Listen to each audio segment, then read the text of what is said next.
From city council meetings to graduation ceremonies to offices and bedrooms, an earthquake shakes the ground from Ottawa to Buffalo and beyond.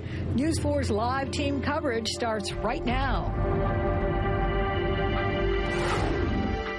Good evening. Did you feel the earth move under your feet about 1:41 this afternoon? Well, that's when a rare earthquake struck north of the border, shaking things up in our own backyard. The U.S. Geological Survey says the magnitude 5 quake was centered about 40 miles north of Ottawa. It lasted about 30 seconds, more than enough time to catch people off guard as far west as Indiana and as far south as West Virginia. News 4's Tricia Cruz begins our live team coverage tonight from the UB Quake Center in Amherst. Tricia. Well, Don, researchers here at UB tell us they don't really have that much information on earthquakes that strike in North America. So they plan to simulate the one that struck today and then use that information to plan and design for the future.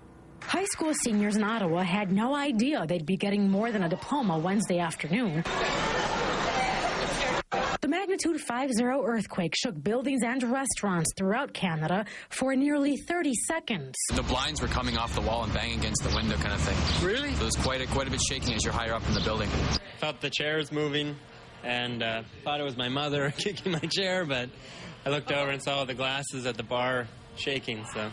Senators and reporters at this live news conference on Parliament Hill quickly ran outside. Today's earthquake struck outside Ottawa at 1:41 p.m. It was felt in Vermont, Ohio, across New York State, and here in western New York, about 250 miles away. Office workers, homeowners, and others going about their daily routine suddenly felt the ground move below them. It felt like, honestly, somebody was standing outside my office, jumping up and down. It was really like shaking, I'm like, oh man. We are in a seismic zone, so earthquakes can occur pretty much anywhere in North America. Even when it's 250 miles away. What we're feeling is waves shaking, moving away from the epicenter. UB earthquake scientists will now use shaker tables at a research center to simulate it. Every time there is an earthquake, it is significant for us because it becomes a piece of information. But even with that information, he says it's difficult to predict earthquakes here, and the explanations that are offered in eastern North America are not as well established as those on the West Coast. We're not at a boundary of any plate, so these phenomena called intraplate earthquakes, which earthquakes occur within a plate, is not as well understood.